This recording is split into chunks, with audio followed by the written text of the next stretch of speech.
Good morning, students. Today we are going to start the next part of the chapter Human Health and Disease.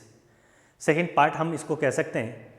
First part में हमने health के बारे में हमने discuss किया था, हमने डिजीज़ के बारे में डिस्कस किया था, जिसमें इम्यून सिस्टम के बारे में, डिफरेंट टाइप्स ऑफ डिजीज़ के बारे में डिस्कस किया अपन ने, कैंसर के बारे में डिस्कस किया, एड्स के बारे में डिस्कस किया. आज हम बात करने वाले हैं, आपका जो लास्ट टॉपिक आता है ड्रग एंड एल्कोहल अब्यूज़.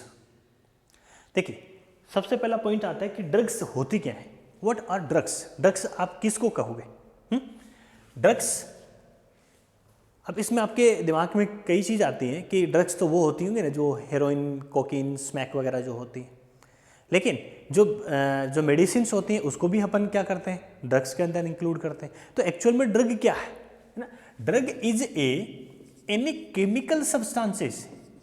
कोई भी आपका केमिकल सब्सटेंसेस है वो ड्रग हो सकता है, ड्रग हो सकता है जिसको आप यूज करें आपके ह्यूमन बॉडी के लिए. और ह्यूमन बॉडी में जो भी डिसऑर्डर्स होते हैं, डिसऑर्डर्स है ना, उसको ट्रीट करने के लिए जो भी केमिकल सब्सटेंसेस हम यूटिलाइज करते हैं उसको अपन क्या कहते हैं, ड्रग्स कहते हैं.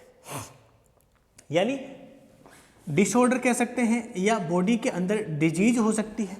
किसी भी डिजीज को ठीक करने के लिए, ट्रीट करने के लिए, या डिसऑर्डर को, जो भी अपनी फिजियोलॉजी के अंदर जो बॉडी के अंदर डिसऑर्डर्स प्रोड्यूस हुए हैं उसको यदि हम क्या करें, ट्रीट करने के लिए जो भी केमिकल सब्सटेंसेस को यूटिलाइज करते हैं उसको अपन क्या कहते हैं, ड्रग्स के नाम से जानते हैं.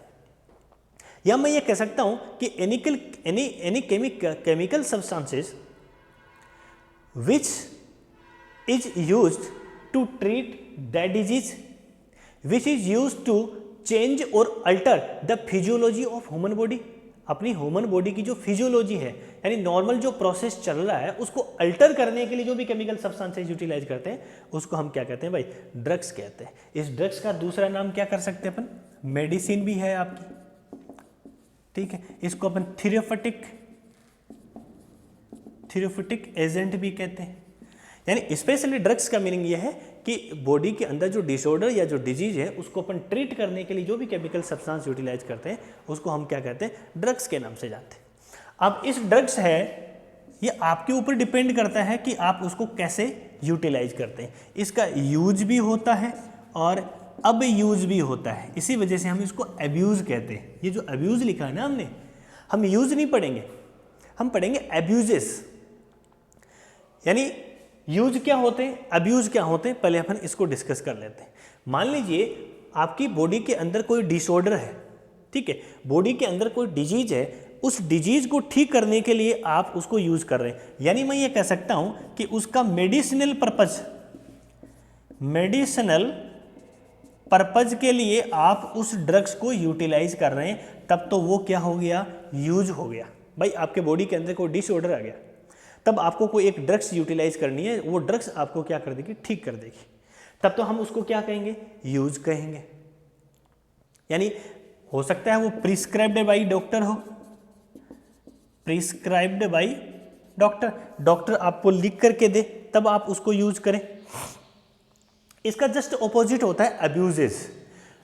बॉडी की, आपको बॉडी के अंदर इसकी रिक्वायरमेंट नहीं है, बॉडी के लिए इसकी जरूरत नहीं है, आपको बिना, आप अपने प्लेजर के लिए यूज कर रहे हैं, आनंद लेने के लिए, है ना, प्लेजर के लिए आप यूज कर रहे हैं. Not prescribed by doctor, doctor ने आपको प्रिस्क्राइब नहीं किया है. नॉन मेडिसिनल पर्पज, बिना मेडिसिनल पर्पज के आप उसको यूटिलाइज कर रहे हैं, तब ये क्या होगी भाई, अब्यूज हो गया है. हम अब्यूज के बारे में पढ़ेंगे जो आजकल बहुत ज़्यादा फैल रहा है. यूजेज है, डॉक्टर लिखता है, मेडिसिन लेनी पड़ती है, then it is called drugs, और उसको यूजेज है. लेकिन उसी ड्रग्स को जब आप अब्यूज करने लग जाएं, जहां जरूरत नहीं है फिर भी आप यदि यूज करने लग जाएं, तब क्या होती है, प्रॉब्लम्स क्रिएट होती है. आप अपने प्लेजर के लिए यूज कर सकते हैं उसको, non prescribed by doctor, doctor ने आपको प्रिस्क्राइब नहीं किया फिर भी आप यूज कर रहे हैं, और उसको नॉन मेडिसिनल पर्पज है, बॉडी को इसकी जरूरत नहीं है फिर भी आप ले रहे हैं, तब हम उसको क्या कहेंगे, अब्यूज कहेंगे. समझ में आ गई बात. यही अब्यूज है वो आगे चल के क्या बन जाता है, एडिक्शन बन जाता है. क्या बन जाता है भाई? एडिक्शन बन जाता है। एडिक्शन का मीनिंग क्या हुआ कि आप उसके लेने के आदी हो जाते हैं, है ना। Psychological attachment to that drugs, उस ड्रग्स के लिए आपका साइकोलॉजिकल अटैचमेंट हो जाता है। साइकोलॉजिकली आप उसके ऊपर क्या हो जाते हैं? डिपेंड हो जाते हैं। आपको वो ड्रग्स लेनी ही पड़ेगी। दिमाग में ऐसी सिचुएशंस क्रिएट हो जाएगी कि आप अपनी बॉडी, अपने आप को कंट्रोल नहीं कर पाएंगे, आपके बियॉन्ड द कंट्रोल चला जाएगा। आप उसको कंट्रोल नहीं कर सकते और आपको वो जो अब्यूज है यानी जो ड्रग्स है वो लेनी ही पड़ेगी। तब इसको अपन क्या कहेंगे? एडिक्शन कहेंगे। आप उसके अब आदी हो चुके हैं, आपको वो लेनी ही पड़ेगी, नहीं तो आपको बेचैनी से होने ही लगेगी। आगे पढ़ेंगे अपन इसके बारे में। उसको अपन एडिक्शन कहते हैं, यानी आपका अब उसके ऊपर कोई कंट्रोल नहीं है, साइकोलॉजिकल आपका अटैचमेंट हो गया उस ड्रग्स के साथ में। समझ आ रही बात? ठीक है। और उस पर्सन को हम क्या कहेंगे? एडिक्ट पर्सन कहेंगे, कि वो पर्सन एडिक्ट पर्सन है और इस फिनोमिना को हम एडिक्शन कहते हैं। आप उसके आदी हो चुके, आपको वो लेनी ही पड़ेगी। बात यहाँ तक समझ में आई?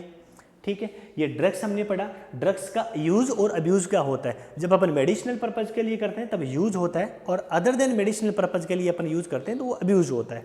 और अब्यूज लंबे समय तक ऐसे ड्रग्स को यदि आप यूटिलाइज करते हैं तो आप उसके एडिक्ट हो जाते हैं। आपका साइकोलॉजिकल अटैचमेंट हो जाता है उस ड्रग्स के लिए और आपको वो लेनी ही पड़ती है। आपका उसके ऊपर कोई भी कंट्रोल नहीं होता है। क्लियर है? अब बहुत सारी जो ड्रग्स हैं, जितनी भी टाइप्स की हैं, उसको हम अलग अलग प्रॉपर्टीज सबकी होती है ना, उसके बेस पे हम उसको 5 कैटेगरीज के अंदर डिवाइड करते हैं। क्या क्या कैटेगरीज है? सुनिए। पहला है ट्रैंक्विलाइजर। क्या होता है? ट्रैंक्विलाइजर।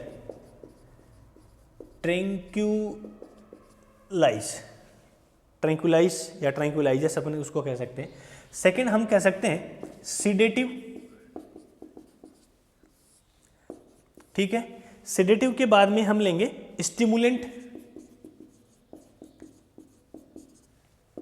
स्टिमुलेंट के बाद में हम ले लेते हैं ओपियोइड्स, और उसके बाद में आपकी आती है हेलुसिनोजन, हेलुसिनोजिक। ये देखो 5 कैटेगरीज हमने बनाई है। क्या क्या बनाई है? I think it is visible to you. ठीक है। देखिए, ट्रैंक्विलाइजर्स या ट्रैंक्विलाइजर्स, ये ट्रैंक्विलाइजर्स करते क्या? 5 कैटेगरी हमने बनाई है: ट्रैंक्विलाइज, सिडेटिव, स्टिमुलेंट, ओपियोइड्स और हेलुसिनोजेनिक। सबसे पहले बात करते हैं ट्रैंक्विलाइज। ट्रैंक्विलाइजर्स आपने सुना होगा कई बार, जो वाइल्ड एनिमल्स होते हैं जैसे टाइगर है, लॉयन है ना, कई बार अब वो फॉरेस्ट जंगल से घूमते घूमते शहर की तरफ आ जाते हैं। ठीक है। तो फिर क्या करते हैं? एक गन लेते हैं, है ना, उसमें एक गन होती है, उसके अंदर क्या होता है? ट्रैंक्विलाइजर्स, यानी आपकी वो ड्रग्स होती है। वो ड्रग्स उसकी बॉडी के अंदर जाती है और बॉडी के अंदर जाने के बाद में थोड़ी देर बाद में एकदम शांत हो जाता है। शांत होने के बाद में क्या करते हैं? हम उसको पकड़ते हैं, ट्रैप करते हैं और उसको वापस जंगल में छोड़ देते हैं। आफ्टर सम टाइम क्या होता है? वो वापस नॉर्मल हो जाता है। तो इसको अपन ट्रैंक्विलाइजर ड्रग्स कहते हैं, कि ऐसे ड्रग्स जो ट्रैंक्विलाइज करने के लिए काम आती है। एक्चुअल में ट्रैंक्विलाइज का मीनिंग क्या होता है कि वो जो पेशेंट तो क्या बाद में पेशेंट बनता है, वो जो पर्सन होता है वो क्या हो जाता है? एकदम काम हो जाता है, एकदम शांत हो जाता है। शांत करने के लिए, है ना, उसको हम यूज करते हैं, है ना। ये काम कर देती है आपका जो नर्वस सिस्टम है उसको। ठीक है। लेकिन ये सिडेटिव नहीं होती है भाई। ठीक है। ये नर्वस सिस्टम को क्या कर देती है? काम कर देती है। ये सिडेटिव नहीं होती। लेकिन ये दूसरी वाली जो है, नाम पे लिखा पड़ा, ये सिडेटिव होती है। अब सिडेटिव का मतलब क्या होता है? नींद नहीं आने वाली। सिडेटिव का मतलब नींद आना, और ये सिडेटिव नहीं होती है, इसका मतलब इसके अंदर नींद नहीं आती है, थोड़ा सा बॉडी एकदम निढाल हो जाता है। ठीक है। ये अपन ट्रैंक्विलाइजर्स अपन पढ़ते हैं। इसके अंदर क्या होती है? ये सिडेटिव होती है, नींद आती है इसके अंदर। इसका एग्जाम्पल की यदि अपन बात करें तो इसके अंदर सॉरी, बेंजाडाइजेपाइन्स जो होती है वो आपकी इसके अंदर आती है। ठीक है।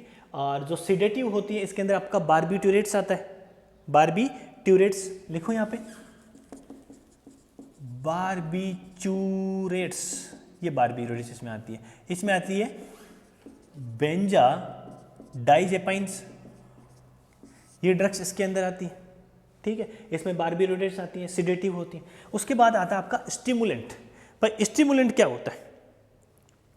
स्टिमुलेंट का मीनिंग होता है कि आपको स्टिमुलेट कर देता है, आपको एक्टिव कर देता है ना, और नींद नहीं आती है इसके अंदर। तो जो लोग लंबे समय तक रात को ओवर टाइम करते हैं ना, वो क्या करते हैं, ऐसे स्टिमुलेंट को काम में लेते हैं ताकि एकदम एनर्जी बनी रहे, नींद नहीं आए, है ना। तो ये बॉडी को क्या करते हैं, ये एक्टिव करने वाले होते हैं। बॉडी को क्या कर देते हैं, एक्टिव कर देते हैं। अलर्टनेस आती है आपके अंदर, आपका जो नर्वस सिस्टम होता है वो क्या हो जाता है, एक्टिव हो जाता है, अलर्ट मोड पे आ जाता है, ठीक है। जैसे आपके एग्जाम्पल की अपन बात करें तो कॉफ़ी जो आप पीते हैं उसके अंदर कैफीन होता है ना। कैफीन आपका इसी के अंदर आता है। तो आपकी कैफीन है, कोकीन है, एम्फीटेमाइंस है, ये सारी की सारी क्या होती है, ये स्टिमुलेंट होते हैं सारे के सारे, ठीक है।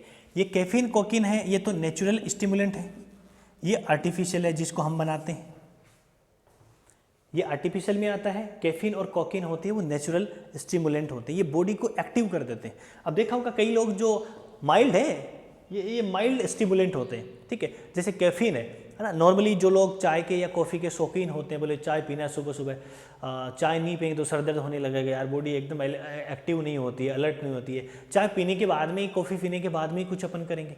आप जो कोल्ड ड्रिंक्स पीते हैं, कोको कोला वगैरह, उसमें भी मोटा मोटा लिखा होता है caffeine, it contain the caffeine, उसमें भी कैफीन होता है। तो ये धीरे धीरे आपको क्या बनाती है, उसके एडिक्ट बना देती है भाई,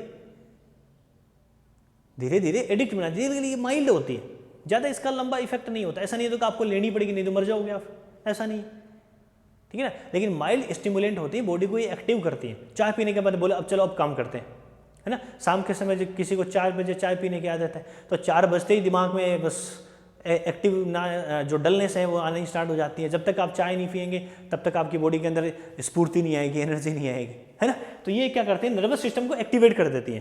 तो अपन को ऐसा लगता है कि हाँ अब एनर्जी है, चलो अब काम करते हैं। तो ये माइल्ड स्टिमुलेंट होते हैं, ये 2 नेचुरल होते हैं, ये आपके एक आर्टिफिशियल होते हैं। उसके बाद में हम बात करते हैं ओपियोइड।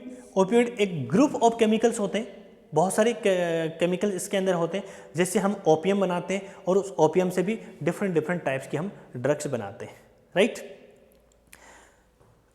इसको अपन एज ए पेन किलर काम में लेते हैं, एज ए पेन किलर। आपका जो पेन किलर है वो क्या होता है, ओपियोइड ही होते हैं, ओपियोइड ड्रग्स होती हैं आपकी, ठीक है। जैसे सर्जरी वगैरह करते हैं तो डॉक्टर्स उसको प्रिस्क्राइब करते हैं, तब उसका यूज है। लेकिन कई लोग उसको ऐसे ही हैबिट में ले लेते हैं, ठीक है, लगातार लेते रहते हैं। फिर आती है हेलुसिनोजेनिक। हेलुसिनोजेंस क्या होते हैं, एक स्पेशल टाइप की प्रॉपर्टी है भाई। इस हेलुसिनोजन के अंदर क्या होता है कि आपकी बॉडी के अंदर एक कंडीशंस क्रिएट हो जाती है, क्या कि जो होता है वो दिखता नहीं, जो दिखता है वो होता नहीं। यानी आपको ऐसा लगता है कि जैसे कोई कुछ बोल रहा है लेकिन कोई नहीं बोल रहा है। बोले यार ये ताजमहल यहाँ कैसे आ गया, ताजमहल तो आगरा में था, ये मेरे गांव में ताजमहल कैसे आ गया, जबकि ताजमहल नहीं है वहां पे, उसको ताजमहल नजर आता है, ताजमहल चलता हुआ नजर आता है उसको। ऐसी जो कंडीशंस होती हैं उसको अपन हेलुसिनोजन के नाम से जानते हैं।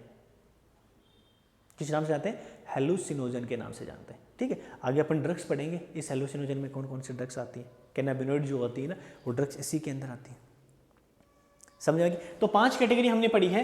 ट्रैंकुलाइज यानी नर्वस सिस्टम है उसको ये काम डाउन कर देता है, शांत कर देता है, ठीक है। और सिडेटिव होती है, इसमें नींद आती है, ठीक है, इसमें बारबिट्यूरेट्स आती है, ठीक है। और स्टिमुलेंट होती है, ये क्या करती है, इम्यून आपका नर्वस सिस्टम को एक्टिवेट कर देती है। जैसे आपको लगता है कि आपके अंदर एनर्जी आ गई है, ठीक है। ये लंबे समय तक जो काम करने वाले होते हैं, फैक्ट्री में लोग इसको यूटिलाइज करते हैं, लेकिन इसका इफेक्ट बहुत बड़ा बॉडी के ऊपर पड़ता है, नहीं लेना चाहिए आपको।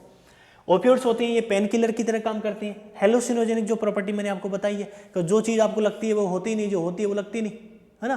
ताजमहल वाला एग्जाम्पल आप याद रखें, आराम से समझ में आ जाएगा, ठीक है। ये जनरल प्रॉपर्टीज हमने देखी कि कितने टाइप की आपके ड्रग्स हो सकती है। अब अपन एक एक ड्रग्स को, जनरली अपने 3 ही ड्रग्स हैं, 3 ड्रग्स को अपन डिटेल के साथ पढ़ लेते हैं, ठीक है। उसके बाद कुछ और है उसको भी हम देख लेते हैं। चलिए सबसे पहले बात करते हैं, ड्रग्स है आपकी ओपियोइड्स। क्या है, नाम ओपियोइड्स है। ओपियोइड्स क्या है, एक ग्रुप ऑफ केमिकल्स है, ग्रुप ऑफ केमिकल सब्सटेंसेस है, ठीक है, जिसको हम कहां से लेते हैं, एक पोपी प्लांट होता है वहां से लेते हैं। पोपी प्लांट, क्या नाम है, पोपी प्लांट, डिटेल में पढ़ेंगे अपन इसको। इसके लिए अपने ब्रेन के अंदर, यानी नर्वस सिस्टम कह सकते हैं, प्लस आपकी जो एलिमेंट्री कैनाल है जिसको मैं गट कह देता हूं, इसके अंदर अपने पास रिसेप्टर होते हैं भाई। क्या होते हैं, रिसेप्टर होते हैं। बोले भगवान ने यानी नेचर ने इन ड्रग्स अपन को यूटिलाइज ही नहीं करना है तो रिसेप्टर क्यों दिए भाई। दिमाग में ये क्वेश्चन आता होगा कि अपनी ब्रेन के अंदर और एलिमेंट्री कैनाल के अंदर इन ओपियोइड ड्रग्स के लिए क्या होते हैं, रिसेप्टर होते हैं। रिसेप्टर क्या करते हैं, जैसे ये ड्रग्स आती हैं ये रिसेप्टर इसको आइडेंटिफाई करते हैं, है ना, इसके साथ बाइंड अप हो जाते हैं, फिर इसको अफेक्ट करते हैं। जब हमको इसको यूटिलाइज ही नहीं करना है, यूज ही नहीं करना है, तो ये रिसेप्टर क्यों प्रेजेंट होते हैं। देखो हमने ये पढ़ा था कि जब हम इसको यूज की तरह काम करते हैं, एक तो अब्यूज है एक यूज है, जब हम इसको यूज करते हैं तब तो अपनी बॉडी के लिए ठीक है, कोई भी प्रॉब्लम्स क्रिएट होती है ना, अपन को नींद नहीं आती है तो डॉक्टर वगैरह अपन को ओपियोइड ड्रग्स वगैरह अपन को दे देते हैं।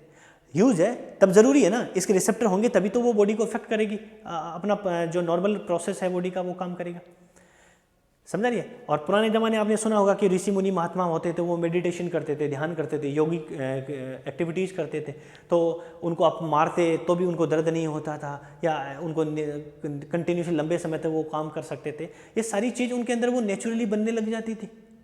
रिसेप्टर ज़रूरी है, लेकिन उसको यूज तक ही आप उसको सीमित रखें, लिमिटेड रखें। यदि आप उसका अब्यूज करने लग जाएंगे तब प्रॉब्लम क्रिएट होती है, ठीक है। तो आपको याद रखना है इसमें ओपियोइड है उसके लिए आपके ब्रेन के अंदर और आपकी एलिमेंट्री कैनाल यानी आपकी जो गट होती है, बुक में लिखा होगा गैस्ट्रोइंटेस्टिनल ट्रैक्ट, उसके अंदर एक ही बात है, ब्रेन और आपकी जो एलिमेंट्री कैनाल है उसके अंदर इसके रिसेप्टर प्रेजेंट होते हैं, ठीक। अब हम बात करते हैं ये जो पोपी प्लांट है उससे कैसे लेते हैं। पोपी प्लांट का साइंटिफिक नेम है पेपेवर सोमनीफेरम, पेपेवर सोमनीफेरम, इसको आपको याद करना है, ठीक है। आपके बुक में डायग्राम दिया है कि पोपी प्लांट जो होता है, ठीक है, उसमें रेड कलर के फ्लावर प्रोड्यूस होते हैं। किस कलर के फ्लावर प्रोड्यूस होते हैं, रेड कलर के फ्लावर प्रोड्यूस होते हैं। डायग्राम बेस्ड क्वेश्चन आपके बोर्ड एग्जाम के अंदर और नीट एग्जाम के अंदर आता है, तो वहां से क्वेश्चन बन सकता है। आपको डायग्राम दे दिया, बोले किसका प्लांट कौन सा प्लांट है, तो पेपेवर सोमनीफेरम है, पोपी प्लांट है, रेड कलर का फ्लावर होता है वहां पे। और उसके अंदर क्या बनता है, एक ऐसे फ्रूट दिया हुआ है इसका, है ना, वो भी अनराइपेंड फ्रूट दिया हुआ है। अनराइपेंड फ्रूट है, उसको जब अपन कट लगाते हैं ना, ऐसे कट लगाते हैं, ऐसे चीरा लगाते हैं, तो वहां से एक दूध जैसा मिल्क सब्सटेंसेस, यानी वहां से जो सिक्रेशंस होता है ना, उस सिक्रेशन को हम क्या बोलते हैं, लेटेक्स बोलते हैं। क्या बोलते हैं, लेटेक्स बोलते हैं। वहां से एक मिल्की लेटेक्स सिक्रेट होता है, उसको हम क्या कर लेते हैं, एयर ड्राइड कर लेते हैं, हवा में सुखा लेते हैं, और उसके बाद में हमारे पास जो ड्रग्स आती है उस ड्रग्स को हम क्या कहते हैं, ओपियम के नाम से जानते हैं। यानी ओपियोइड जो ड्रग्स होती है उससे हम क्या बना लेते हैं, ओपियम बना लेते हैं। तो सोर्स क्या है इसका, पोपी प्लांट, और पोपी प्लांट का भी क्या, अनराइपेंड फ्रूट, अनराइप फ्रूट, पका हुआ नहीं, कच्चा जो फ्रूट होता है उसको जब जैसे ही अपन उसको कट लगाएंगे, कट लगाने के बाद में यहाँ पे मिल्की लेटेक्स सिक्रेट होगा, उस लेटेक्स को अपन सुखा लेते हैं, ड्राई कर लेते हैं, और जो ड्रग्स अपने सामने आती है वो आपकी क्या होती है, ओपियम होती है। बात यहाँ तक समझ में आई, धीरे धीरे पढ़ेंगे समझेंगे आराम से, लेकिन कुछ फैक्चुअल चीजें हैं वो आपको याद करनी ही पड़ेगी। क्या क्या बताया, latex of the Poppy plant, Poppy plant का जो लेटेक्स होता है उससे हम एयर ड्राइड करके ओपियम ड्रग्स बनाते हैं, ठीक है। पेपेवर सोमनीफेरम इसका साइंटिफिक नेम होता है। अब इस ओपियम से ही हम क्या बनाते हैं, डिफरेंट डिफरेंट टाइप की ड्रग्स बनाते हैं, ठीक है। इसमें दो ड्रग्स अपन पढ़ेंगे, एक पढ़ेंगे ओपियम से अपन मॉर्फिन, ओपियम से क्या बनाते हैं, मॉर्फिन। एक्चुअल में मॉर्फिन क्या है कि ओपियम का ही एक प्योर फॉर्म होता है ना, उसका प्योर फॉर्म होता है, उसको हम क्या कहते हैं, मॉर्फिन के नाम से जानते हैं, ठीक है।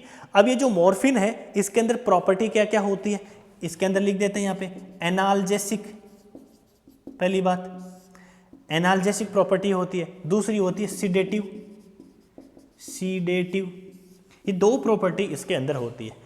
एनाल्जेसिक का मीनिंग क्या होता है, ये एक act as a painkiller, ये पेन किलर की तरह काम करती है। और सिडेटिव क्या होती है, स्लीपिंग, नींद आती है इससे। ध्यान से सुनना, एनाल्जेसिक और सिडेटिव प्रॉपर्टी इस मॉर्फिन की होती है।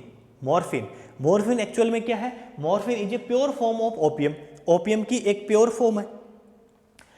एनाल्जेसिक और सिडेटिव नेचर होती है, यानी पेन किलर की तरह काम करती है और स्लीपिंग आती है इससे। तो स्पेशली डॉक्टर्स इसको यूज करते हैं कब, जब किसी की सर्जरी होती है। भाई किसी का कोई ऑपरेशन करना है तो बॉडी को काटना पड़ेगा ना, अब काटना पड़ेगा तो उसके बाद में दर्द तो होगा, अगले बंदे को पेन तो फील होगा। तो डॉक्टर क्या करता है, आपको जैसे ही सर्जरी हो जाती है उसके बाद में जब आप घर पे चले जाते हैं तो आपको कुछ ड्रग्स देते हैं, है ना, यूज़ करने के लिए। वो जो ड्रग्स होती हैं वो पेन किलर, एक तो दर्द नहीं हो बंदे को और नींद आती रहे, ठीक है ना, तो नॉर्मल रूटीन जो प्रोसेस धीरे धीरे उसका सिस्टम सही हो जाए। तो पेन किलर और जो स्लीपिंग होने के लिए जिसकी प्रॉपर्टी एनाल्जेसिक और सेडेटिव होती है, मॉर्फिन उस पेशेंट को दिया जाता है जिसकी सर्जरी हुई है, तो डॉक्टर्स को यूज करते हैं। लेकिन अब्यूज क्या हो जाएगा, जब हम इसको कंटिन्यूसली बिना डॉक्टर की सलाह के, प्रिस्क्रिप्शन के भी, नॉन मेडिसिनल पर्पज के लिए अपन इसको यूटिलाइज कर लेंगे, तब ये क्या बन जाएगी, अपने लिए ड्रग अब्यूज बन जाएगी। भाई क्लियर हुआ, ये मॉर्फिन के बारे में समझ में आया, ठीक है। चलो अब हम बात करते हैं सेकंड ड्रग्स की। सेकंड ड्रग्स आपकी आती है हीरोइन। सेकंड क्या आती है, हीरोइन आती है। भाई लो, हीरोइन क्या है, हेरोइन, है ना। हीरोइन का दूसरा नाम क्या होता है, स्मैक होता है। एक्चुअली में स्मैक थोड़ा सा डिफरेंस होता है, लेकिन एनसीईआरटी में एक ही बताया, थोड़ा लिटिल बिट डिफरेंस होता है। आपको एक ही चीज़ ध्यान रखना है, हीरोइन ही क्या है, स्मैक है, स्मैक ही क्या है, हीरोइन है। अब हीरोइन को भी लोग लेते हैं, तो देखो क्या है ये हीरोइन, कुछ नहीं है, आपकी जो मॉर्फिन है उसका हमने क्या करवा दिया, डाई एसिटाइलेशन करवा दिया, डाई एसिटाइलेशन, ये लो, यानी दो एसिटिल ग्रुप अपन ने क्या कर दिए, जोड़ दिए। तो डाई एसिटाइलेशन जब मॉर्फिन का अपन कर देते हैं तो आपकी क्या बन जाती है भाई, हीरोइन बन जाती है। हीरोइन बनाना बहुत आसान है, हमको नहीं बनाना है, हमको सिर्फ सीखना है, समझना है, इसके जो नेगेटिव इफेक्ट है उसको तरफ देखना है अपन को। पॉजिटिव इफेक्ट डॉक्टर देखेगा जब उसको रिक्वायरमेंट पड़ेगी, जब उसको लगेगा, लेकिन हमको नेगेटिव इफेक्ट देखना है। तो मॉर्फिन को बनाएंगे कैसे, डाई एसिटाइलेशन जब मॉर्फिन का करेंगे तो हम क्या बनाएंगे, हेरोइन बन जाएंगे। अब हेरोइन की नेचर कैसी होती है, ये वाइट होता है, क्रिस्टलाइन होता है, सॉलिड सब्सटेंस होता है, टेस्ट में कैसा होता है, बीटर होता है। क्या क्या बोला, व्हाइट कलर का होता है। हीरोइन होती है ना, ये हीरोइन को आप उससे कंपेयर करें, वो हीरोइन तो नहीं है आपकी हीरोइन वाली मुंबई मसाला, है ना, ये हीरोइन आपकी वाइट है, क्रिस्टलाइन सॉलिड है, एकदम सॉलिड बॉडी है ना। और ये टेस्ट में कैसी है भाई, बीटर है, कड़वी है, फिर भी लोग इसको खाते हैं। ठीक, इसको लोग यूज कैसे करते हैं, कैसे यूज करते हैं इसको, जनरली क्या होता है, दो मेथड है इसके, एक तो है इंजेक्शन और दूसरा है आपका स्नॉटिंग। स्नॉटिंग का मीनिंग क्या होता है, इनहेलेशन। एक तो इंजेक्शन के थ्रू डाल दिया जाता है या स्नॉटिंग कर लेते हैं, इनहेल कर लेते हैं। देखा होगा आपने ड्रग्स उड़ता पंजाब पिक्चर आई थी एक, पंजाब के अंदर तो बहुत सारी जो यूथ है ना वो सब के सब इसके अंदर फंसे हुए हैं, पूरी ज़िंदगी अपनी बर्बाद कर देते हैं, घर वालों की ज़िंदगी बर्बाद कर रहे हैं, सोसाइटी की कर रहे हैं, अपने स्टेट की कर रहे हैं, अपने इंडिया देश की कर रहे हैं। ठीक है, गवर्नमेंटल नॉन गवर्नमेंटल ऑर्गेनाइजेशन बहुत सारी हैं, इनके जाल से निकालने की कोशिश कर रहे हैं, उनकी काउंसलिंग कर रहे हैं, लेकिन फिर भी लोग इसके अंदर फंसते जा रहे हैं। तो दो मेथड है, एक तो इंजेक्शन के थ्रू भी लोग हेरोइन लेते हैं, और स्नॉटिंग के थ्रू, इनहेलेशन के थ्रू, ऐसा लगाया यहाँ पे, ऐसा सूंघ भी थे। ठीक है, ये इसका दो रूट हो गया। अब ये काम क्या करता है, ये ओपियोइड है, तो हमने जब इसके अलग अलग कैटेगरीज पढ़ी थी तो उस समय हमने पढ़ा था कि ये बॉडी के फंक्शन को क्या कर देता है, स्लो डाउन कर देता है। ये डिप्रेसेंट है, ये क्या है, डिप्रेसेंट है, बॉडी के फंक्शन को काम डाउन कर देता है, शांत कर देता है, डिप्रेसेंट। ये लो, तो एक आदमी घूमता फिरता है, जैसे उसको अंदर तल्ख होती है, इच्छा होती है, डिजायर होती है, वो लेता है, या तो इंजेक्शन ले लेता है या फिर स्नॉटिंग के थ्रू ले लेता है,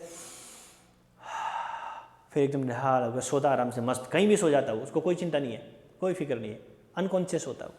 ठीक है, तो हमने क्या पढ़ा, हमने ओपियोइड के बारे में डिस्कस किया है। ओपियोइड एक ग्रुप ऑफ केमिकल्स होता है, ठीक है, जिसको पोपी प्लांट, पेपेवर सोमनीफरम है, वहाँ से अपन आइसोलेट करते हैं, उसके लेटेक्स से आइसोलेट करते हैं। लेटेक्स कहाँ से? अनराइपेंड जो फ्रूट होता है, कट लगाते हैं, वहाँ से मिल्की लेटेक्स निकलता है, उसको एयर ड्राइड कर लेते हैं, ओपियम बना लेते हैं, राइट। ओपियम से फिर अपन दो चीज़ पढ़ेंगे इसमें, एक तो मॉर्फिन हमने पढ़ी है, एक अपने हेरोइन पढ़ी है। और मॉर्फिन जो होती है वो नेचुरली एनाल्जेसिक होती है, यानी पेन किलर की तरह काम करती है, और सिडेटिव होती है, डॉक्टर्स को सर्जरी के टाइम पे काम में लेते हैं। उसके बाद में हमने हेरोइन पढ़ी है। हेरोइन जो होती है वो कैसी बनाई कैसी जाती है कि आपका जो मॉर्फिन होता है उसी का ही अपन डाई एसिटाइलेशन कर देते हैं, तो क्या बन जाती है? हेरोइन बन जाती है। हेरोइन का दूसरा नाम क्या होता है? स्मैक होता है, ठीक है। नेचर की यदि अपन बात करें तो क्रिस्टलाइन नेचर में यानी सॉलिड नेचर में होती है। और क्या होती है? टेस्ट में बीटर होती है, वाइट कलर होता है इसका, ठीक है। रूट कैसे लेते हैं? या तो इंजेक्शन के थ्रू लेते हैं, या फिर हम कैसे स्नॉटिंग के थ्रू लेते हैं, इनहेलेशन के थ्रू लेते हैं। और ये बॉडी को क्या करता है? डिप्रेस करता है, कम डाउन कर देता है, शांत कर देता है, ठीक है। ये इसके नेगेटिव इफेक्ट की हमने बात की। ये आपका ओपियोइड रिसेप्टर खत्म। बस इतना ही अपन को ओपियोइड रिसेप्टर के अंदर पढ़ना है। क्लियर है? तो इसके अंदर जो क्वेश्चन है ना कि मॉर्फिन का डाई एसिटाइलेशन करते हैं तो क्या बनता है, ठीक है, इसका नेचर कैसा होता है, इसका मोड ऑफ ट्रांसमिशन कैसे होता है, बॉडी के अंदर कैसे लेोगे आप, है ना, रूट क्या है इसका, और ये काम क्या करता है, ये सारी चीजें यहां से अच्छे क्वेश्चंस बन सकते हैं। क्लियर है? चलो अब हम बात करते हैं दूसरी टाइप की ड्रग्स की। सेकेंड ड्रग्स, कैनाबिनोइड ड्रग्स, ठीक है। कैनाबिनोइड ड्रग्स जैसे ओपियोइड ड्रग्स थी वैसे ही ये ग्रुप ऑफ केमिकल्स है, ग्रुप ऑफ केमिकल्स, बहुत सारे केमिकल्स इसमें निकलते हैं, ठीक है। इसके लिए भी अपनी बॉडी के अंदर रिसेप्टर होते हैं। कहाँ होते हैं रिसेप्टर? ये अच्छा क्वेश्चन है। इसके लिए सिर्फ ब्रेन के अंदर रिसेप्टर होते हैं, जबकि ओपियोइड के लिए हमने कहाँ देखे थे? ब्रेन के अंदर थे, और आपकी एलिमेंट्री कैनाल के अंदर भी उसके रिसेप्टर्स प्रेजेंट होते हैं। लेकिन आपकी कैनाबिनोइड्स हैं उसके लिए रिसेप्टर कहाँ होंगे? ओनली ब्रेन के अंदर होंगे, सिर्फ दिमाग के अंदर होंगे। क्लियर? अब इसके सोर्स प्लांट की बात करते हैं कि किस प्लांट से लिया जाता है ना। सोर्स प्लांट आपका है cannabis sativa. Cannabis sativa, cannabis जो सटाइवा है उस प्लांट से हम क्या बनाते हैं? कैनाबिनोइड ड्रग्स बनाते हैं। अब ये जो कैनाबिस जो सटाइवा प्लांट है, ठीक है, इसके अलग अलग पार्ट से अलग अलग कॉम्बिनेशन बना करके हम डिफरेंट टाइप की ड्रग्स बना देते हैं, ठीक है। इसमें कौन कौन सा पार्ट इसका अपन यूज करते हैं? इनफ्लोरेसेंस यूज करते हैं, ठीक है। फ्लोवर का टॉप अपन यूज करते हैं, फ्लोवर टॉप। इसकी हम लीव्स यूज करते हैं, लीव्स समझते हैं ना, पत्तियां यूज करते हैं अपन इसका। और इसकी रेजिन भी अपन यूज करते हैं, रेजिन, यहाँ से जो सब्सटेंसेस वहाँ से सीक्रेट होता है उस रेजिन को भी अपन यूज करते हैं। क्या क्या यूज करते हैं इस कैनाबिस सटाइवा का? इनफ्लोरेसेंस, इनफ्लोरेसेंस सब 11th क्लास में पढ़ा होगा आपने। फ्लोरल एक्सिस पे अरेंजमेंट जो फ्लावर का होता है ना, तो उसको अपन यूज करते हैं। फ्लावर का जो टॉप पार्ट होता है वो भी अपन यूज करते हैं। इसकी पत्तियां, लीव्स भी अपन काम में लेते हैं, और इसका रेजिन होता है उसको भी हम काम में लेते हैं, ठीक है। अब इनसे एक अलग अलग कॉम्बिनेशन से मिला करके हम क्या बनाते हैं? डिफरेंट टाइप की ड्रग्स बना लेते हैं। क्या क्या ड्रग्स बनाते हैं? सुना होगा आपने, भांग, चरस, गांजा, हशीश, मरीजुआना, ये नाम आपको याद करने हैं। भांग, चरस, गांजा, है ना, हशीश और मरीजुआना, ये सारे की सारी जो ड्रग्स होती हैं कैनाबिस सटाइवा से ही बनाए जाते हैं, लेकिन अलग अलग पार्ट को अपन यूटिलाइज करते हैं। जैसे चरस है उसको अपन लीव्स से बनाते हैं, सॉरी भांग है उसको अपन लीव्स से बनाते हैं। भांग तो देखा होगा आपने, भोले शंकर भगवान के नाम से याद आया होगा। शिवरात्रि के दिन लोग भांग रगड़ रगड़ के, वो एक भजन भी है ना, गोरा भांग रगड़ के बोली, है ना, तेरे संग है भूतों की टोली। तो भांग जो है वो उस कैनाबिस सटाइवा जो है उसकी लीव्स जो पत्तियां होती हैं ना, उसको रगड़ करके पीस करके उसको लिया जाता है। तो उसको दूध में मिला करके भी पीते हैं लोग, उसकी टैबलेट वगैरह बना लेते हैं, उसको भी वो खाते हैं, ठीक है। तो अलग अलग इसका तरीका होता है, उसको खाया भी जाता है, उसको पिया भी जाता है, अलग अलग मेथड्स इसके होते हैं। तो भांग के बारे में पढ़ा आपने, चरस होता है, गांजा होता है, हशीश होता है और मरीजुआना होता है। अपने इंडिया के अंदर तो क्या है, भांग है, नेटिव है यहाँ का, भांग यहाँ पे बहुत पी जाती है। चरस आपका क्या होता है, एक रेजिन होता है, ये जो पत्तियां होती है उसको अपन ऐसे ऐसे कुछ लगा के और उसका जो लेटेक्स जो सिक्रेशंस निकलता है उसको ऐसे, है ना, ऐसे चरस ली जाती है, उसको पिया भी जाता है। ठीक है। गांजा देखा होगा आपने, गांजा पीने के काम आता है, ऐसे सिगार जैसा बना लेते हैं, उसके अंदर डाल दिया जाता है और पीने के काम में लेते हैं। ठीक है। ऐसे ही हशीश और मरीजुआना है। इसमें याद करने वाली चीज़ क्या है, आपको याद करने वाली चीज़ है प्लांट सोर्स क्या है, कैनाबिस सटाइवा। इसका इन्फ्लोरेसेंस, फ्लावर टॉप, लीफ और रेजिन अपन यूटिलाइज करते हैं।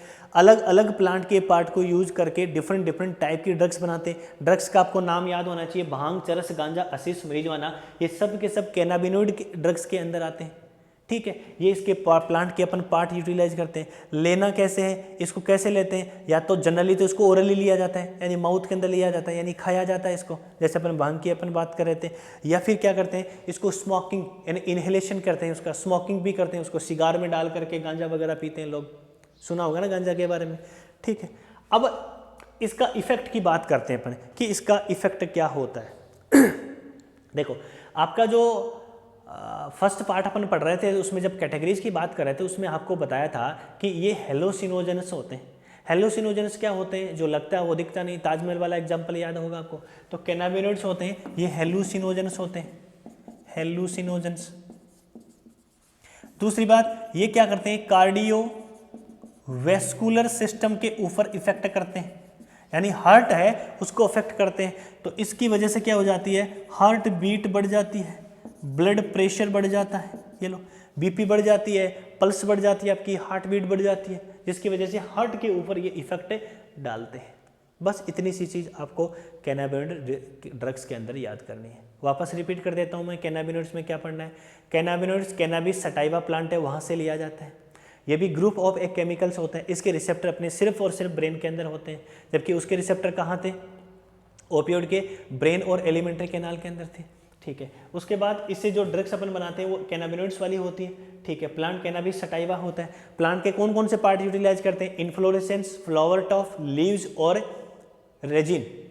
ठीक है। क्या क्या बनाई जाती है, भांग, चरस, गांजा, मरीजुआना और हशीश, ये सब इससे बनाए जाते हैं। इफेक्ट कहाँ होता है, कार्डियोवेस्कुलर सिस्टम पे इफेक्ट होता है। और ये हेलोसिनोजेंस वाली प्रॉपर्टी नजर आती है इसके अंदर, है ना। ये गांजा वांजा पीने के बाद में एकदम नई दुनिया में आ जाते हैं अपन, है ना, पता नहीं क्या हो रहा था, ये ताजमहल चलने लगता है, ताजमहल अपने गाँव में आ जाता है, घर में आ जाता है। ये सारी प्रॉपर्टीज हेलोसिनोजेनिक वाली प्रॉपर्टी होती है जो कैनाबिनोइड ड्रग्स रिप्रेजेंट करते हैं। क्लियर है। चलो आगे चलते हैं। थर्ड है अपना कोका एल्केलॉइड्स। कोका एल्केलॉइड्स यानी ये भी क्या है, ग्रुप ऑफ केमिकल्स हैं, बहुत सारे केमिकल्स होते हैं। कोका यानी कोकीन पढ़ा है आपने, और अपने और क्या पढ़ा था, कैफीन जो पढ़ा था, ये स्टिमुलेंट वाली है, स्टिमुलेंट करते हैं, एक्टिव कर देते हैं। ठीक। पहले अपन कोकीन के बारे में बात कर रहे थे। ये कोकीन, कोकीन एक प्लांट है, Erythroxylum Coca, Erythroxylum Coca, America के अंदर है।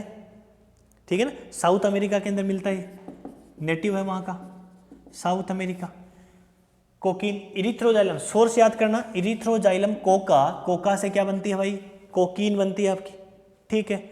साउथ अमेरिका के अंदर मिलती है। इसका इफेक्ट क्या होता है, ये इफेक्ट याद करें भाई। नॉर्मली हमने देखा 11th क्लास के अंदर, +1 के अंदर आपने पढ़ा था कि न्यूरोट्रांसमीटर सीक्रेट होते हैं। न्यूरोट्रांसमीटर कहाँ सीक्रेट होते हैं, आपकी ये नर्व एंडिंग थी पड़ी थी अपने। ठीक है। यहाँ पे एक दूसरी मेम्ब्रेन जो आपकी डेंड्राइट थी वो थी, है ना, इन दोनों के बीच में स्पेस होता है, उसको अपन सिनेप्स के नाम से जानते हैं, है ना, सिनेप्टिक क्लेफ्ट बनता है।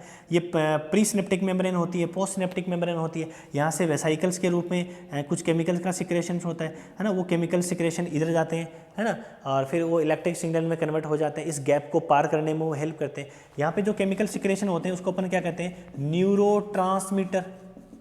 क्या कहते हैं, न्यूरोट्रांसमीटर। जैसे आपका डोपामाइन है, एसिटिल कोलिन है, ये आपके न्यूरोट्रांसमीटर होते हैं, ठीक है। तो ये मैसेज को ट्रांसफर करते हैं। आपके जो कोका एल्कलॉइड्स होते हैं यानी जो कोकीन होती है, ये क्या करती है, जो न्यूरोट्रांसमीटर होते हैं ना उसके साथ इंटरफेयर करते हैं, उसके साथ क्या करते हैं, इंटरफेयर करते हैं, जो मैसेज है वो आपका पहुंचाने नहीं देते हैं, यानी बॉडी के अंदर अनकॉन्शियस कंडीशंस आ जाती है, ठीक है। तो न्यूरोट्रांसमीटर का जो ट्रांसपोर्टेशन होता है उसके साथ क्या करते हैं, इंटरफेयर करते हैं। कौन से करते हैं, कोका एल्कलॉइड कोकीन अपन की करती है।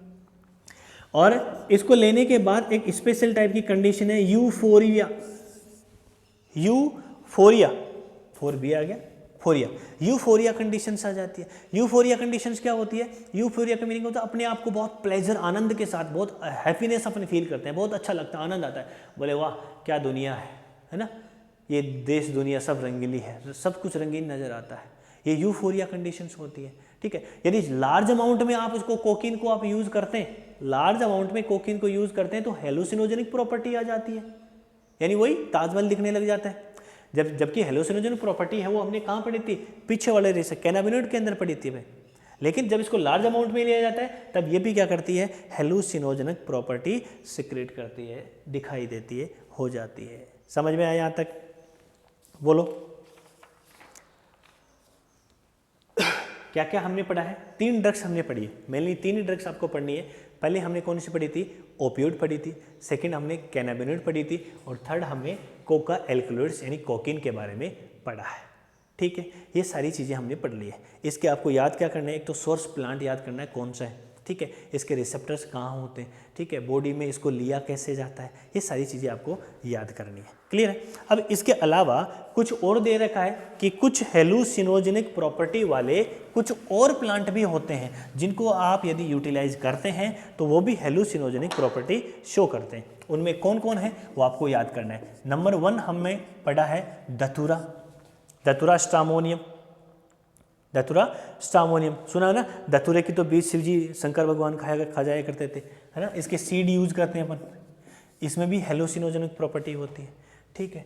दूसरा आपका एट्रोपा बेलाडोना, एट्रोपा बेलाडोना, ठीक है, ये 2 बुक में दिए हुए। और एक इंपॉर्टेंट है, ये भी आप ध्यान रखें, lysergic acid diethyl amide, लिख दूं, lysergic acid diamine, diethyl amine, amide, lysergic acid diethyl amide, ये तीनों के दोनों धतूरा स्ट्रामोनियम, एट्रोपा बेलाडोना और एलएसडी जो lysergic acid diethyl amide जो होते हैं, ये सब के सब हेलुसिनोजेनिक प्रॉपर्टी क्या करते हैं, शो करते हैं। ये है, इसको अपन एक फंगस होती है, उस फंगस से अपन इसको आइसोलेट करते हैं, क्लेविसेपस परप्यूरिया, क्लेविसेपस परप्यूरिया लिख देता हूँ, क्लेविसेपस परप्यूरिया, है ना, या परप्यूरस होती है, उस फंगस से हम क्या करते हैं, इसको आइसोलेट करते हैं, lysergic acid diethyl amide जो होती है, ठीक है, एलएसडी ड्रग्स के नाम से इसको जानते हैं। और ये फंगस से आइसोलेट की जाती है, क्लेविसेपस परप्यूरिया से। इनकी जो फ्रूटनिंग बॉडी होती है वहाँ से निकाला जाता है, कहाँ से निकाला जाता है, फ्रूटनिंग बॉडी। ये लो, ये तीनों भी क्या होती है, हेलुसिनोजेनिक प्रॉपर्टी शो करती है। और हेलुसिनोजेनिक की प्रॉपर्टी कौन सी शो करती है, कैनाबिनॉइड ड्रग्स वाले, जिसमें हमने चरस गांजा, अफीम, चरस गांजा, ठीक है, असीस है, मरीजुआना है, ये सब अपने पढ़ा था, भांग अपने पढ़ा था, ये सारी हेलुसिनोजेनिक प्रॉपर्टी वाली आती है। इसके अलावा कुछ 2-3 ड्रग्स और दे रखी है, उसके बारे में भी हम बात कर लेते हैं। एक आपका है बारबिट्यूरेट्स, दूसरी है बेंजाडाइजेपाइन्स, और एक और आपकी कौन सी, एम्फीटेमाइन्स। देखो, बारबिट्यूरेट्स और बेंजाडाइजेपाइन जो होती हैं ये स्लीपिंग पिल के नाम से अपन इसको जानते हैं, स्लीपिंग पिल, यानी इसको लेने के बाद में नींद आने लगती है, जिनको नींद नहीं आती है वो ले लेते हैं इसको। और आपकी एम्फीटेमाइन जो होती है वो एंटी स्लीपिंग पिल है, एंटी स्लीपिंग, जिसको हम क्या पढ़ रहे थे, स्टिमुलेंट के अंदर हमने पढ़ा था, आर्टिफिशियल स्टिमुलेंट था, जबकि कोकीन और आपका जो कैफीन था वो नेचुरल स्टिमुलेंट अपन ने पढ़ा था, ठीक है ना। तो नेचुरल स्टिमुलेंट के लिए लोग कैफीन वगैरह, चाय कॉफी वगैरह पी लेते हैं, कोकीन वगैरह ले लेते हैं, तो नींद नहीं आती। और नींद नहीं आने के लिए अपन एम्फीटेमाइन जो आर्टिफिशियल ड्रग्स होती है उसको अपन यूज करते हैं। तो याद ये रखना है, बार्बिट्यूरेट्स और बेंजाडाइजेपाम जो होती हैं वो स्लीपिंग पिल्स होती हैं। डॉक्टर जो आपको नींद आ जाए उसके लिए जो टेबलेट्स देती है वो डाइजिपाम, क्लोनाजिपाम होती हैं, उसके अंदर यही ड्रग्स होती है, बेंजाडाइजेपाइन्स होती है, नाम उसके अलग अलग होते हैं। तो ये दोनों स्लीपिंग पिल्स होती है, ये एंटी स्लीपिंग पिल्स होती है। इतना आपको याद करना है। बोलो समझ में आया? 3 ड्रग्स मेनली अपने पढ़ी है, कौन कौन सी? Opioid, cannabinoid, coca alkaloids. इसके अलावा भी हमने हेलुसिनोजेनिक प्रॉपर्टी के अंदर भी अपने 3 ड्रग्स देखी थी, डथुरास्टामोनियम, एट्रोफा बेलोडाना और आपकी एलएसडी ड्रग्स अपने पढ़े थे। इसके अलावा हमने बार्बिट्यूरेट्स के बारे में डिस्कस किया, बेंजाडाइजेपाइन्स के बारे में डिस्कस किया और एम्फीटेमाइन्स के बारे में डिस्कस किया। ऊपर वाली जो दोनों है ये स्लीपिंग पिल है, नींद नहीं आती है तब अपन इसको यूज करते हैं। और आपकी जो एम्फीटेमाइन्स होती हैं ये एंटी स्लीपिंग पिल्स होती हैं, जब अपन को नींद नहीं लेना है, लंबे समय तक काम करना है, स्टिमुलेंट रहना है, एक्टिव रहना है, एनर्जेटिक रहना है, तब हम उसको यूटिलाइज करते हैं। कुछ भी हो, कैसा भी इफेक्ट हो, all drugs are for our body. हमारी बॉडी के लिए ये सारी ड्रग्स नेगेटिव इफेक्ट डालती हैं, बॉडी के बहुत इफेक्ट करती हैं, हमको यूटिलाइज नहीं करना चाहिए भाई। जो भी इसके चक्कर में एक बार फंस जाता है वो निकल नहीं सकता है। ठीक है, चलिए अब क्या बचा है? अब छोटा सा एक टॉपिक और है, उसको अपन कर लेते हैं। आई थिंक लेक्चर आपका बहुत लंबा हो गया होगा, लेकिन इसको पूरा करने के बाद में ही आगे देखेंगे अपन इसको। लास्ट आपका इसमें आता है टोबैको। ये ड्रग्स आपकी खत्म हो गई, टोबैको के बारे में बात कर लेते हैं। तंबाकू जिसको बोलते हैं, प्लांट क्या है? Nicotiana tabacum, Nicotiana tabacum. ठीक है, ये टोबैको जो होता है वो रूट में सिंथेसिस होता है, लेकिन बाद में कहाँ आ जाता है? लीव्स के अंदर आ जाता है। तो उस टोबैको प्लांट की लीव्स होती है, उसी को हम क्या करते हैं? यूटिलाइज करते हैं। लेने का तरीका क्या है? तंबाकू जो है उसको स्मोकिंग भी करते हैं लोग, ठीक है, उसको चबाया भी जाता है। स्नपिंग वर्ड होगा एक, स्नपिंग मीनिंग पता होना चाहिए इनका, स्नपिंग सूंघना, ऐसे है ना। तो ये इसके मोड हो सकते हैं। मेन कंपोजिशन, इसमें बहुत सारे एल्कलॉइड्स होते हैं, लेकिन मेन इसके अंदर क्या होता है? निकोटीन होता है। क्या होता है? निकोटीन होता है। ठीक है, अब ये निकोटीन काम कैसे करता है? सुनो, निकोटीन जैसे ही आपने स्मोकिंग किया या किसी भी मेथड से आपने उसको बॉडी के अंदर लिया, निकोटीन जाएगा, ये जाकर के आपकी एड्रीनल जो ग्लैंड है, कौन सी ग्लैंड है भाई? एड्रीनल ग्लैंड, उसको स्टिमुलेट करेगा। ये क्या करेगी? हार्मोन का सिक्रेशन करेगी। ये क्या करेगी? हार्मोन का सिक्रेशन करेगी। एड्रेनलिन और नॉर एड्रेनलिन हार्मोन का सिक्रेशन करेगी। एड्रेनलिन और नॉर एड्रेनलिन हार्मोन का सिक्रेशन करेगी, और जिसकी वजह से आपकी बीपी ब्लड प्रेशर बढ़ जाएगा, आपकी हार्ट बीट बढ़ जाएगी। और स्पेशली ऐसे पेशेंट जो हार्ट के पेशेंट हैं, उसको तो टोबैको का यूज़ नहीं करना चाहिए। क्यों नहीं करना चाहिए पता चल गया आपको? हार्ट बीट बढ़ा देता है, ब्लड प्रेशर बढ़ा देता है, कार्डियक अरेस्ट आने के चांसेस उसके बहुत ज़्यादा बढ़ जाते हैं। इसी वजह से टोबैको है उसको यूटिलाइज नहीं करना चाहिए। ठीक है, अब लोग इसको स्मोकिंग करते हैं, तो स्मोकिंग करने की वजह से क्या होती है? जो स्मोक धुआं होता है वो आपके कहाँ जाता है भाई? ट्रैकिया के अंदर होता हुआ आपके लंग्स के अंदर जाता है। लंग्स की एल्वोलाई को वो डैमेज कर देता है। लंग्स की एल्वोलाई को डैमेज कर देता है तो लंग कैंसर होने के चांसेस बहुत ज़्यादा रहते हैं। दूसरा क्या होता है? आपकी ट्रैकिया के अंदर जो भी सीलिया प्रेजेंट होते हैं वो क्या करते हैं? अनवांटेड जो पार्टिकल, डस्ट पार्टिकल्स होते हैं उसको रोक लेते हैं, फिर एक्सपील्ड आउट कर देते हैं म्यूकस के साथ में। तो जब आप स्मोकिंग करेंगे तो स्मोकिंग की वजह से वो सीलिया क्या हो जाएंगे? डैमेज हो जाएंगे। तो सारे डस्ट पार्टिकल्स वगैरह वो भी लंग्स के अंदर आना स्टार्ट हो जाएंगे, डिजीज एलर्जिक रिएक्शन वगैरह हो जाएगी। लंबे समय तक यदि आप स्मोकिंग करते हैं तो आपके एल्वोलाई होते हैं वो डैमेज होने लगते हैं। एल्वोलाई होते हैं ना, जिसमें एक्चुअल में गैसेज का एक्सचेंज होता है, वो डैमेज होने लगते हैं। इस कंडीशन को अपन एम्फाइसीमा कहते हैं भाई। एम्फाइसीमा क्या है? कि damaging of the alveoli, air sac है उसका डैमेज होना, और डैमेज होने की वजह से प्रॉपर एक्सचेंज गैसेज का नहीं होता है, शॉर्ट ब्रीदिंग होती है, छोटी छोटी सांस लेते हैं। बोले लंबे सांस लो, लेकिन एम्फाइसीमा वाला पेशेंट है ऐसी छोटी छोटी सांस लेगा। क्यों? क्योंकि उनके एल्वोलाई क्या हो चुके? डैमेज हो चुके। ठीक है, कई जगह में है बीड़ी को, सिगरेट को उल्टा पीने की आदत है, ऐसे वो धुआं निकालते हैं, तो उनके अंदर ओरल कैंसर, चाहे कैसे भी पियो, ओरल कैंसर होने की पॉसिबिलिटी, यदि आप स्मोकिंग कर रहे हैं तो माउथ के अंदर धुआं जाने की वजह से ओरल कैंसर होने के चांसेस रहते हैं। टोबैको को आप यदि च्यू कर रहे हो, चबा रहे हो, तंबाकू खा रहे हो ना, ये तानसेन, रजनीगंधा वगैरह ये सब तंबाकू मिला करके प्रोडक्ट खाते हैं, तो उसकी वजह से ओरल कैंसर होने की प्रॉब्लम्स होती है। बोलो यहाँ तक समझ में आया? और क्या बचा है? बस कहानी खत्म। दूसरी चीज़ इसमें है, लंबे समय तक आप यदि स्मोकिंग करते हैं तो क्या होता है, अपने ब्लड के अंदर कार्बन मोनोऑक्साइड का लेवल बढ़ जाता है और कार्बन जो ऑक्सीजन होती है उस गैस का कंपोजिशन कम हो जाता है। कार्बन मोनोऑक्साइड का जो परसेंटेज जब हाई होता है तो भी डेथ की तरफ इंडिकेट करता है आपको। ये आपको टोबैको के अंदर है, ज़्यादा राम कहानी टोबैको के अंदर नहीं है। उसके बाद में अपन एल्कोहल की बात कर लेते हैं थोड़ा सा, फिर अपन टॉपिक खत्म करते हैं। एल्कोहल की यदि अपन बात करें तो भाई एल्कोहल आपका C2H5OH होता है, इथाइल अल्कोहल होता है, नॉर्मली आपका एथेनॉल होता है जिसको अपन कह सकते हैं। कार्बोहाइड्रेट जैसे स्टार्च वगैरह होती है उसको फर्मेंटेशन करके बनाई जाती है। अलग अलग कंपोजिशन जो होता है, नाम अलग अलग देते हैं, वाइन, बियर, रम, विस्की, ब्रांडी, है ना, ये सब अपन उसको नाम देते थे। अब ये एल्कोहल क्या होता है कि बॉडी के अंदर डायरेक्टली अब्जॉर्ब हो जाता है, स्टमक के अंदर ही हो जाता है, और थोड़ा बहुत पार्ट होता है वो स्मॉल इंटेस्टाइन में होता है, तो इसका इफेक्ट बहुत जल्दी देखने को मिलता है। इसका कोई डाइजेशन वाइजेशन नहीं होता, जल्दी स्टमक में क्या हो जाता है, अब्जॉर्ब हो जाता है। ठीक है, लोग कहते हैं कि जो एल्कोहल है ना, वो बॉडी को स्टिमुलेंट करता है, बॉडी का स्टिमुलेंट नहीं करता है भाई, ये बॉडी को डिप्रेस करता है। ध्यान रखें, पिए नहीं यूटिलाइज करो।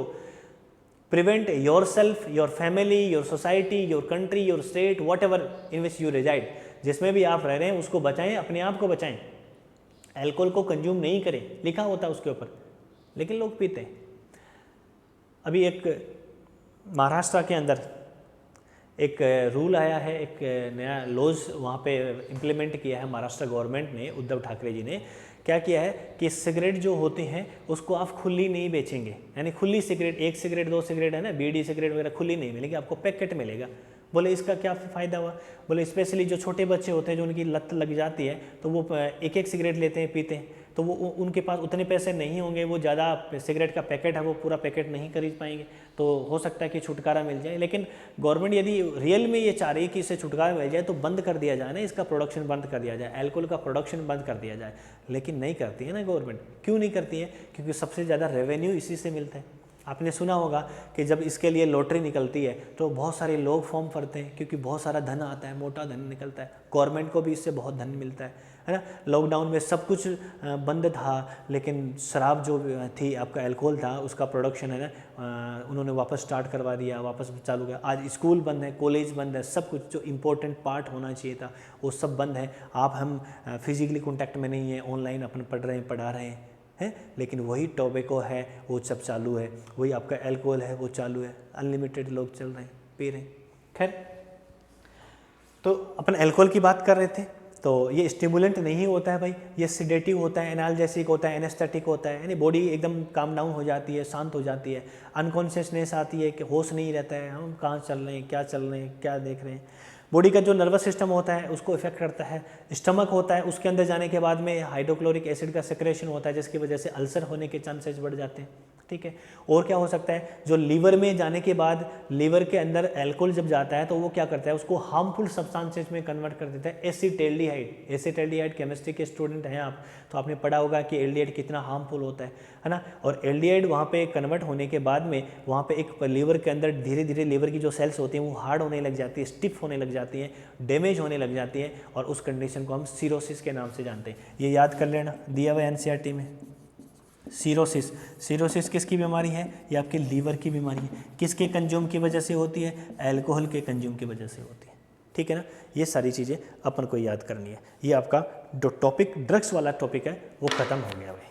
ठीक है, हमने ड्रग्स के अंदर वापस एक बार समराइज में करवा देता हूँ आपको, हमने क्या क्या पढ़ा है। ड्रग्स के अंदर हमने ओपियोइड ड्रग्स पढ़ी हैं, हमने कैनाबिनोइड्स पढ़ी हैं, हमने कोका एल्कलॉइड्स पढ़ी है। ठीक है, उसके अलावा हमने हेलुसिनोजेनस वाला पार्ट पढ़ा था, जिसके अंदर हमने अट्रोपा बेलोडाना, आपका दतुरा स्टोमोनियम और एलएसडी ड्रग्स अपनी पढ़ी थी। उसके बाद में हमने 3 ड्रग्स के बारे में बात की थी, बारबिट्यूरेट्स के बारे में बात की, बेंजोडाइजेपाइन्स के बारे में बात की हमने और एम्फीटामाइन्स के बारे में बात की। ऊपर वाली जो 2 होती हैं वो स्लीपिंग होती है, नीचे वाली एंटी स्लीपिंग नेचर के अंदर होती है। उसके बाद में हमने टोबैको के बारे में बात की। टोबैको में आपको निकोटिया टोबैकम प्लांट याद करना है और इसका क्या इफेक्ट होता है ये सब याद करना है, क्या क्या प्रॉब्लम्स क्रिएट हो सकती है, लंग कैंसर वगैरह ये सब हो सकती है और कैसे अपन उसको यूटिलाइज करते हैं उसकी, बस इतना ही है। फिर एल्कोहल है, ये सब एल्कोहल के बारे में हमने पढ़ लिया है क्या काम करता है, ठीक है। ये इफेक्ट आपका टोबैको के अंदर इतना जरूर याद रखें कि एड्रिनल ग्लैंड को स्टिमुलेट करता है और एड्रिनलिन और नॉन एड्रिनलिन हार्मोन का सिक्रेशन करके हार्ट बीट बढ़ा देता है, ब्लड प्रेशर बढ़ा देता है, ठीक। बस इतना सही कुछ है, ख़त्म है टॉपिक। उसके बाद में टॉपिक रहेगा, कॉमन टॉपिक आपका एडोलेसेंस वाला है ना। एडोलेसेंस है उसको अपन क्या करना चाहिए, कैसे बचाना चाहिए, वो टॉपिक अपन नेक्स्ट टाइम डिस्कस करेंगे। Thank you, good bye.